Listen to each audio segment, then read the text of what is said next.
Okay, morning.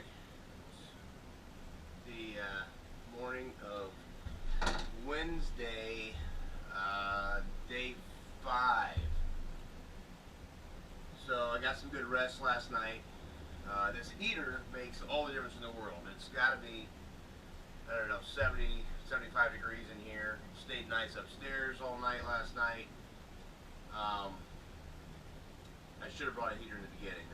The first few days would have been a lot more tolerable, even though I had the other problems. But it would have been pretty nice just to be warm and not have to sit around the little LP stove to try and stay warm.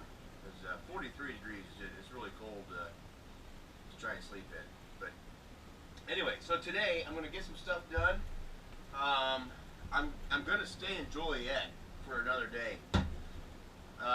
In about 3 hours, the winds are supposed to kick up to 35 miles an hour, and this thing's not going to handle 35 mile an hour winds, especially if I got to drive right into them. I'd be really struggling. So I'm going to stay here.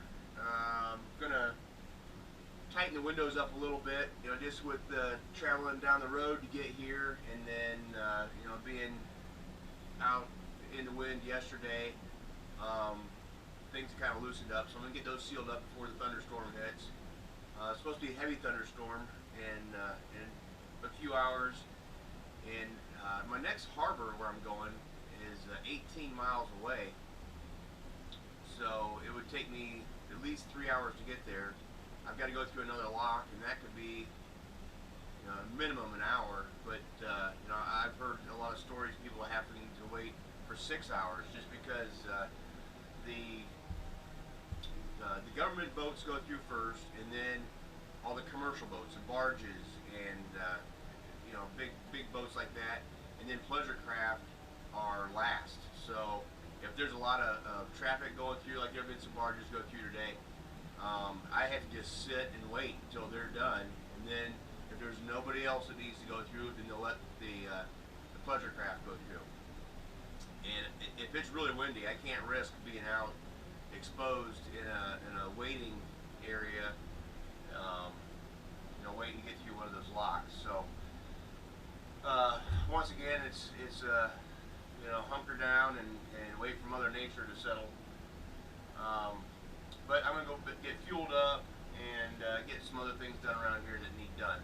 So that way when I do leave, either tonight after the thunderstorm or tomorrow morning, I'll be set to go, and then I should be able to get to Morris, Illinois, by tomorrow night. So that's the plan. I'll update you a little later, let you know how things are going. I'll probably go upstairs and hang out for a while. It's really nice out here.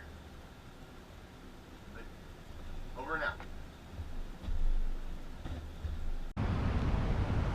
Okay, so I've not tried videotaping this way yet. I'm holding the GoPro, but just thought I'd show on this wall, it is really, really rough, this concrete. So when I was at Walmart yesterday, I bought some blankets to put down between there to keep the rope from just chafing all the way through and breaking.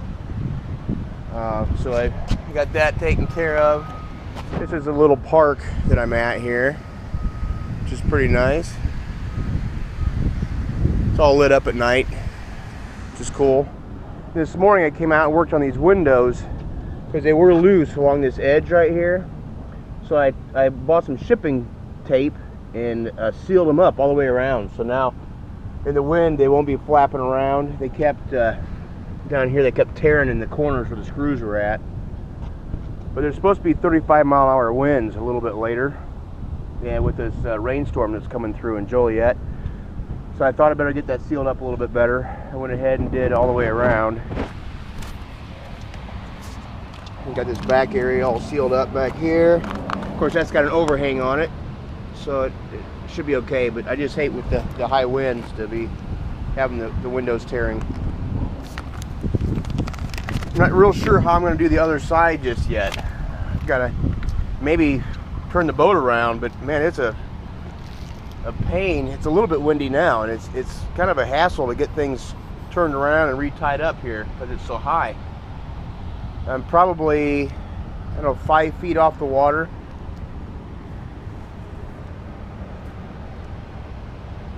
So anyway, we'll figure out something.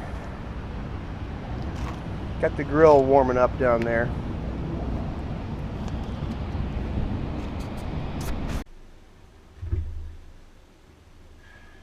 Okay, it's, gosh, I don't even know what time it is. It's got to be probably close to 10 in the morning here. I'm still in Joliet.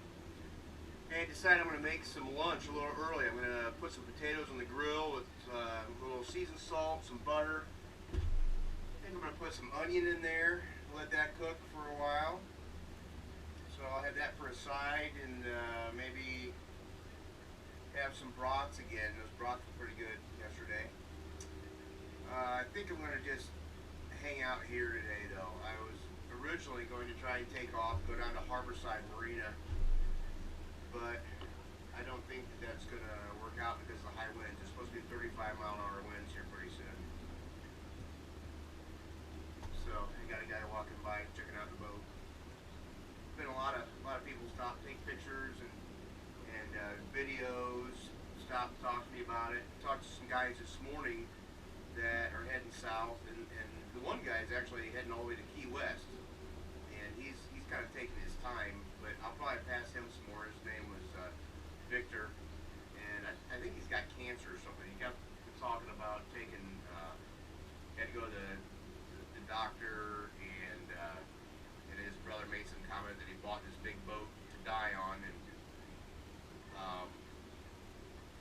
anyway, that kind of a weird story, but anyway, he seemed pretty nice. So the other guy that was here, I was talking to him, and his boat has twin diesels in it. It was a 45-foot cabin cruiser, and when they're cruising along at I think he said 12 knots, they burn a gallon a mile, and then they got up to like 20 or 25 for a while, and they were burning a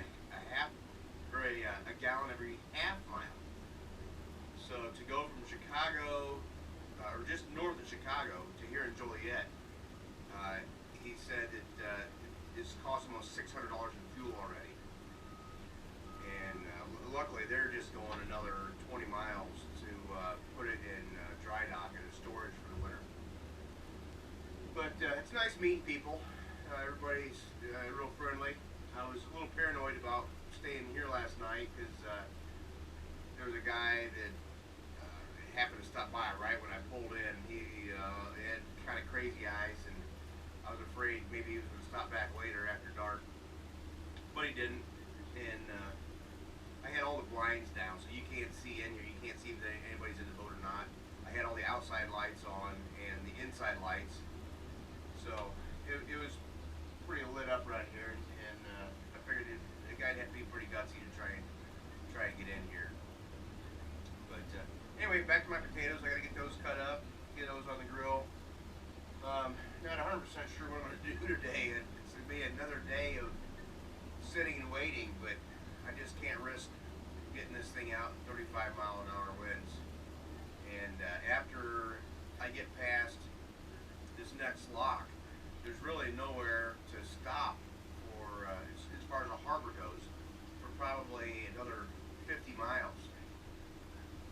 And last thing I need to do is get trapped with this thing out somewhere. At least here I can go walk somewhere. I can go get food if I need to. There's a casino 2 blocks away.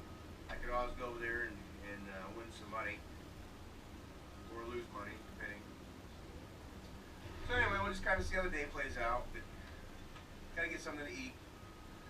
I really thought that I was going to be eating a lot, and I found that I don't particularly like to cook. I thought that I did, but all the prep work and the cleaning up afterwards is a real pain. So I'm definitely a restaurant kind of guy. But you do what you gotta do. Okay, well that's it for now. Over and out. Alright, so here comes a barge. This one's 3 wide. Hold on, let's take a look here. Alright, so this barge is 3 wide, and I can't even see how long it is, maybe 6 long. They got this big drawbridge right behind me, which has been kind of annoying because it makes a lot of noise every time it goes up and down.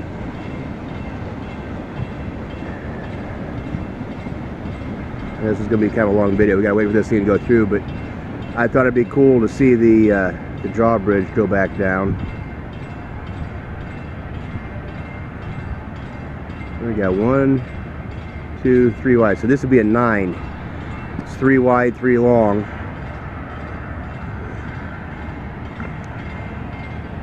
And they've got numbers on the side. I don't know if you can see it, but right there, and it tells that's where your water line is. That's how deep in the water it is, 12 feet, 11 feet. So these are empty, and they're only drafting about 2 feet. But when they're full, all you see is that little skinny part at the top right here, just, and everything else is down under the water.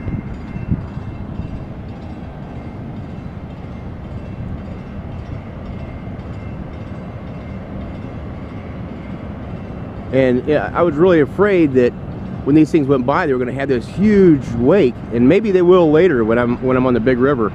Maybe they're just going slow here, but I can't even feel them when I'm inside the boat. I can't even feel them going by. Aggie Sea. You know, I passed this one yesterday, just after Burnham. All right, so there goes the drawbridge back down.